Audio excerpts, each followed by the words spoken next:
ödü bekiştim. Gökten yukarıdır, arştan aşağıdır. Ey yaranlar, ornu, ödü bekiştim. Kedar mün nağması, 100 mün mukamı, daim gururludur, sade bekiştim. Kadir yaşın, rozu kılsa gelmege, Davud katipliğin berse yanmaga. Gize ünlü olsam, şehrin düzmege, münden bir aydırma, södü bekiştim.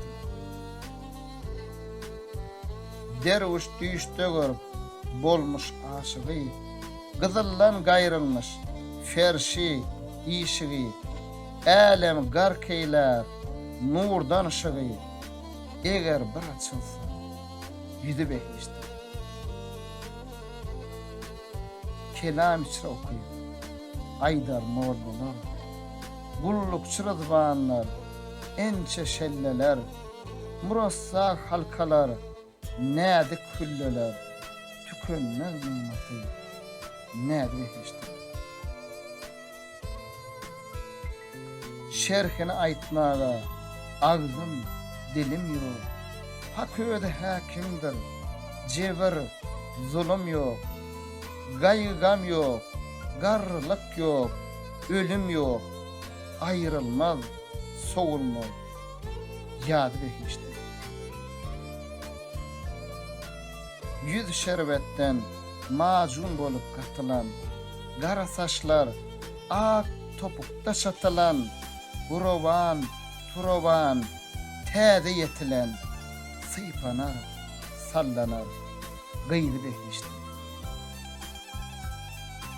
Münüp seyran üçün bırak atları, gün ve günden artar, köngül şaatları, lağlu yakuttandır, bolan zatları, hiç bolmagay gerdi, toğdu bekişti.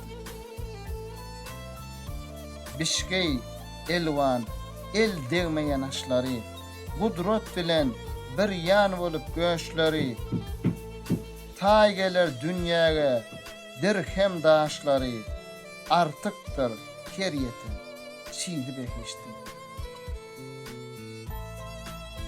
Kernovat mündürlü, şerab içilen, almaz güncü, yakut, dürler saçılan, renk veren bir hasap, güller açılan, müşk anvar kokor, ayısı bekişti. Hak kavleyle, dostun, ağyarın, hasıl edip, herne, maksadın barın, görsedip ol günne, halka didarın, budur müminlerde, radi bekişti. Mağtım uli, vasfı, gelmez dillere, dile gelse, beyan etsem illere, aciz bennelere, asi gulllara, ya Rab, ödün eyle, rozu bekişti.